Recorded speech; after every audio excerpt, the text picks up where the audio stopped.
Welcome to Diary of an Ex-Ho. I'm Cheri Hardman, I'm your ex-ho, and today's guest is Valerie Benti.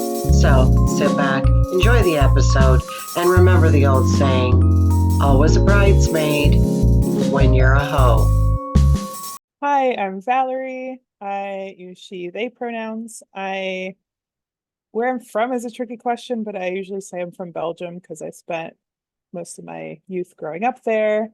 I am bisexual and I also identify as queer, and I am married to a man.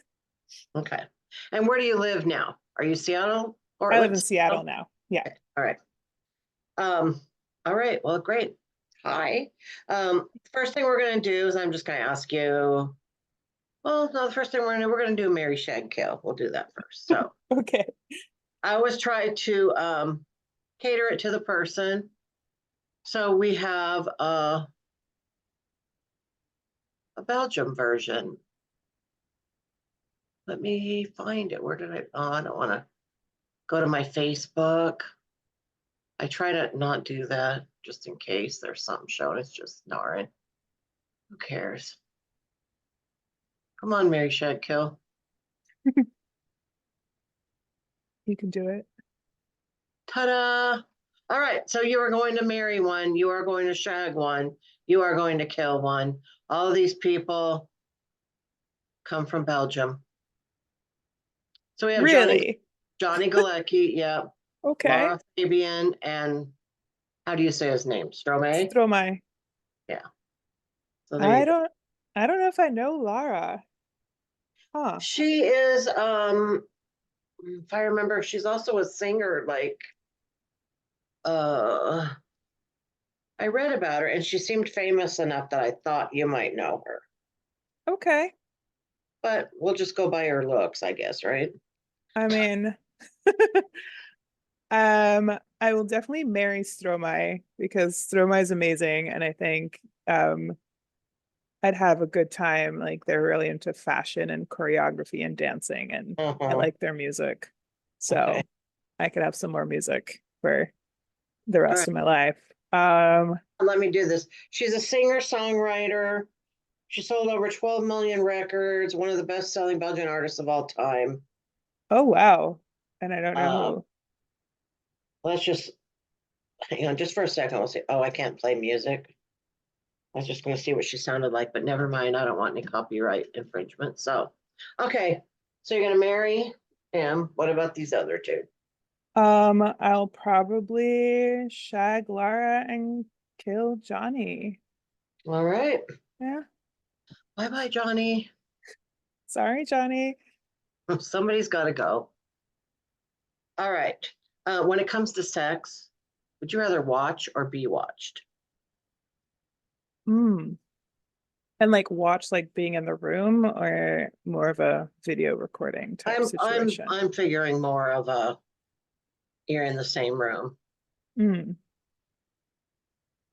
I'd say be watched. Yeah. Haven't done that, but could be something interesting, like knowing you're putting on a show type Hmm. situation. Okay. When you were growing up, what did your parents or whoever raised you call private parts? Um, Probably like the equivalent the so I grew up in Flanders, so probably just the Flemish equivalent of vagina. My I do remember my sister would call her vagina Mimi. So we started calling it Mimi because I thought that was and like Like when she cute. was a teenager, not when she was like Oh, a kid or anything. But that kind of stuck. So yeah, just like I once fell on a bike and like oh, hurt my uh-huh. very pelvic region. I think yeah, fashion kind of is the word. I know my niece has somehow picked up the word she, and so that kind of reminded me, like, yeah. That's um, cute. It's kind of cute. So were your parents together? Yeah. Like when you were growing up? Okay. Um, are they still? They're still together. Okay. Do you feel like they were good role models for what you wanted to relate or what you thought a relationship should be like? Um, I'd probably say pretty neutral. So like it wasn't necessarily definitely not like a bad role model, but there's especially like communication within relationships.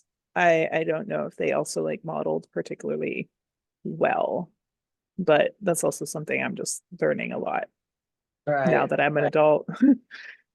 Right. So do you think that their how they did it affected you and how you do your relationships?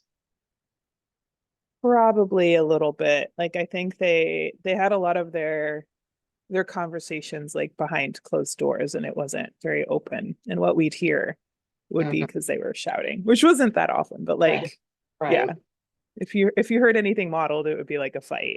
So Yeah, I get that. Um, all right. So now my hair's crooked and it's bothering me. This side is up long. Um, Now I want to talk about like what I call your sexual awakening. So like when you were a kid, when you first notice, wait a minute, there's something going on here that I didn't know about before.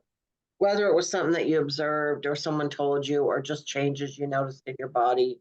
Can you kind of tell me about that?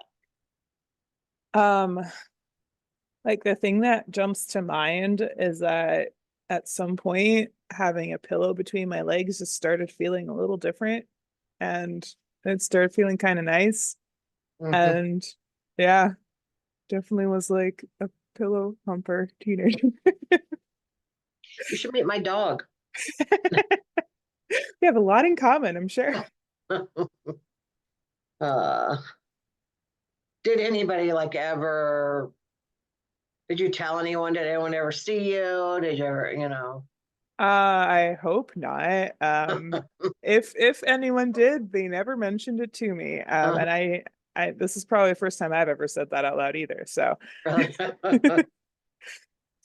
um, did you have any celebrity crushes? um, I I grew up a Harry Potter fan. Mm, So I was very much a Daniel Radcliffe fan. We were about the like he's a year older than me. I was about the right age to be going to Hogwarts when the movies came out, all that stuff. So uh, all the posters, Harry and Draco, and like them both. how did you feel when he did that like naked play or whatever when he was older? I was kind of over him by then. So uh yeah, So I did, probably teenage me would have been like, I want to go see that. right?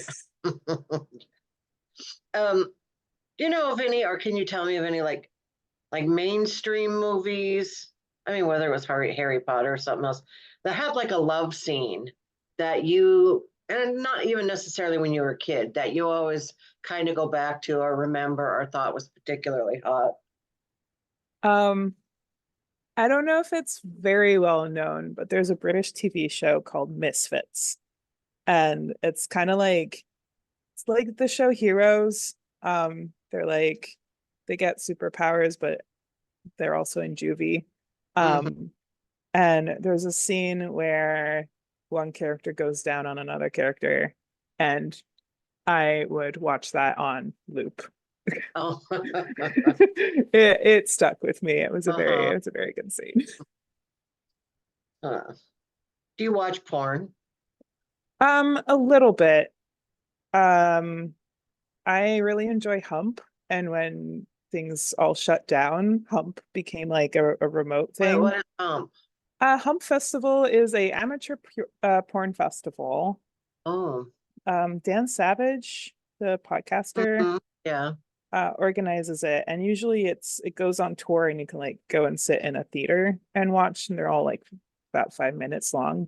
Um, which I haven't done. I've only watched it like at home behind my computer, like a like a Mm-hmm. perv. But I really like the porn that's a little bit more thoughtful and things like that. Or I used to be really into like the Tumblr GIF stuff when they were still doing erotic GIFs. Okay. They Um, don't anymore. what's your definition of amazing sex? Um, I think like with someone or with people that you like trust yourself to completely let go. And if you don't have that, it's really hard to get really in the moment and have amazing sex. So that usually for me being a little high helps too. Mm-hmm. Um, but yeah, just like sex that feels like at the end of it that you've created a new molecule together that you just like fused. Right. I was just a wonder, like, is the other person feeling the same exact thing that I'm feeling? You know? I wonder too. I there's like there's like certain studies that have been done where like people see each other's perspective during sex, and I don't know if they've quite done it with sensations because that's probably really hard to do. And also like it feels really different depending on what body parts you have. But Right. I always wonder, like afterwards, sometimes like we talk about it, we're like, well, Uh, was that as amazing for you as it was for me? And like I just believe you. right. All right. Let's go spin the wheel of dirty questions now. Hang on. There's a wheel. Yeah, we got a wheel now. Let's see. We got to get out of here first. Oh, you guys are over. We're done with you. Go Yeah, let away. me use dead. Okay. Wheel, wheel, wheel. All right, here we go.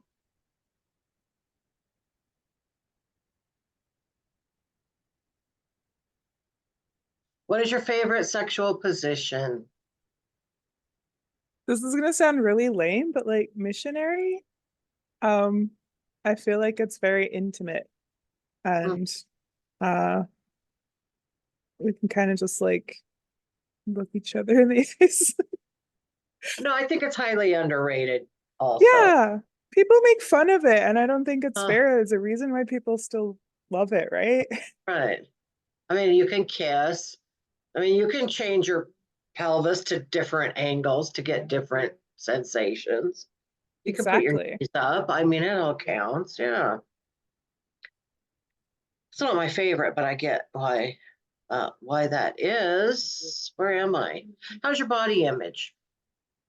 Um, it fluctuates. I've struggled a lot with body image, and I think as I'm getting older, it's getting better. I'm getting to like feel more like it's my own, and what has helped is getting tattoos because it feels like a little like, oh, I have a piece of my body I want to show off now, and that feels really good. So getting better, but sometimes I look in the mirror, I'm like, oh, that's not what I thought I looked like today.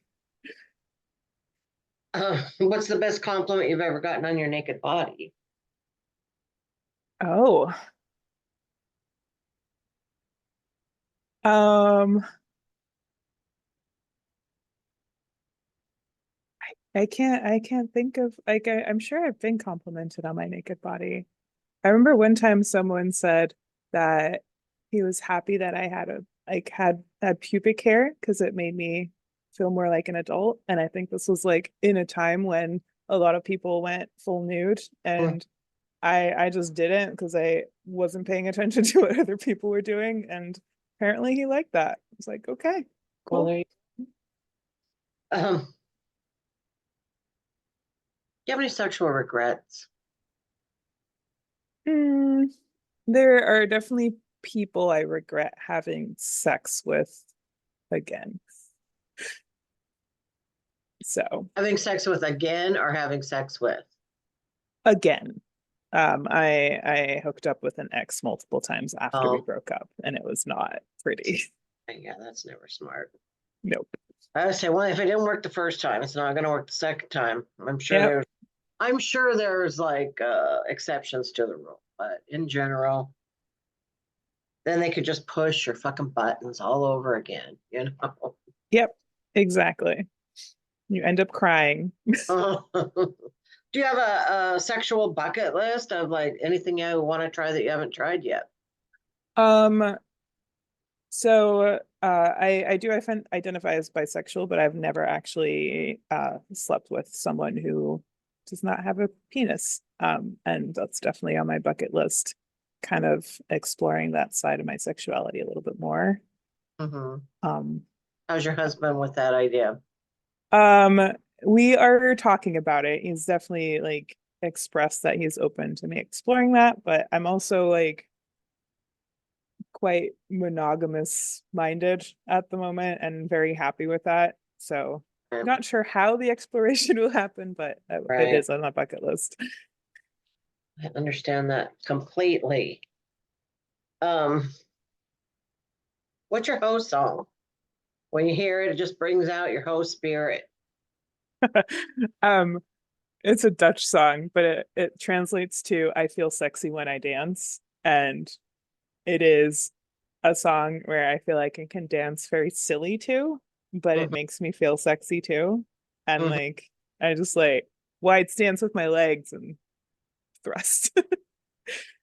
So it's something about that being free is very sexy. Yeah. All right. Um, have we worked together? We were in Hotties and Bodies.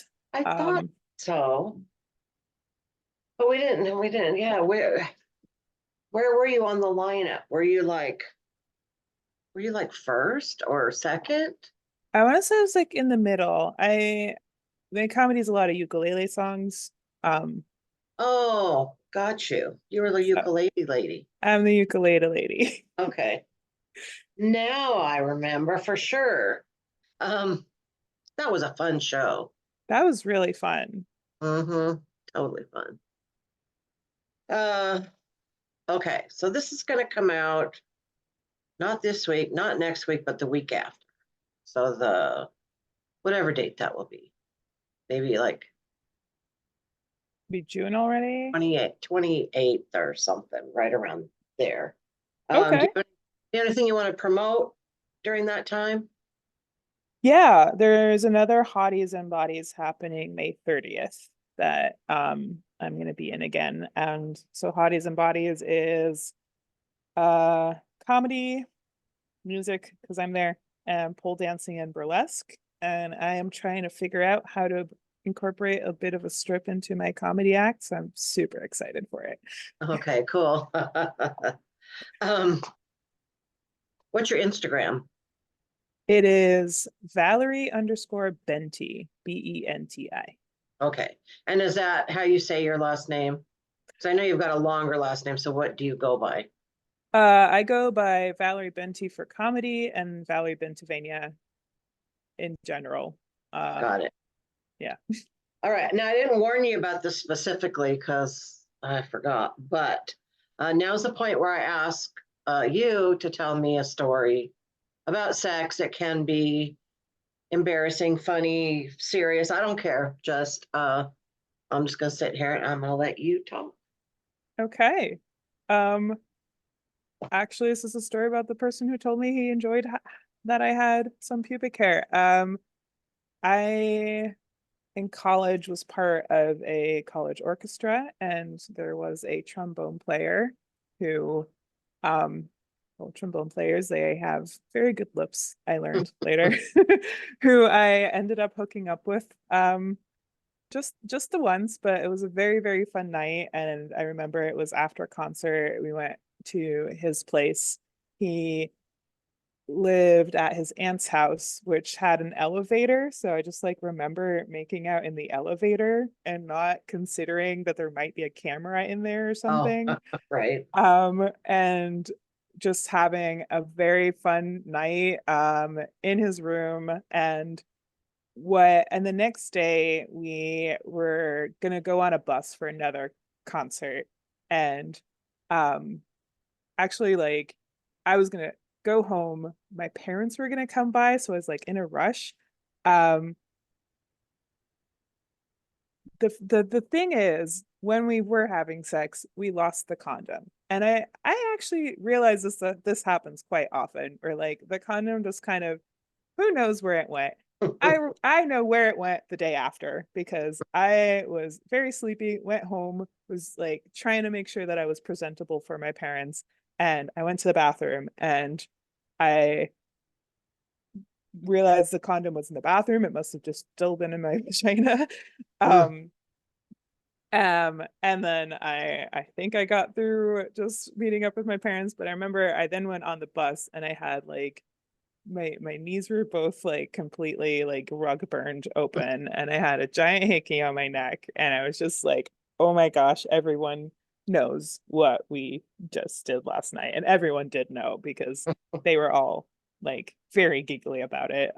We ended up going on one more date and like it didn't really go anywhere, but I still fondly remember the Mm. trombone player Right. who gave me a hickey and rug burn and we lost our condoms. That's a very memorable sex, right? I Yeah, I always kind of liked it when maybe not hickeys, but like when I knew that everybody knew that I just had sex, it was always kind of like, yeah, I went there, you know. exactly. I was like, yeah, I don't know. I like was very tired because we had not slept a lot. So I was just like sleeping on his lap on the back of the bus. So everyone knew exactly where that Did your parents notice anything different about your appearance or if they did, they didn't say so. I think I just like was came across as extremely sleepy and hungover, which was not wrong. right? Right. All right. Well, that was fun. So, all right. Everybody can look for you at Hotties and Bodies. Yeah, Hotties and Bodies at Shanghai Room, right? Is that what you're That's doing? right. Yeah, so go see that. It's a fun freaking show. And follow Valerie on Instagram or wherever. All right, thank you so much for being on. It was a lot of Thank fun, and you. I'll see you around. See you around. Yeah. All right, Hope we bye cross bye. paths again. Bye. Yeah, bye.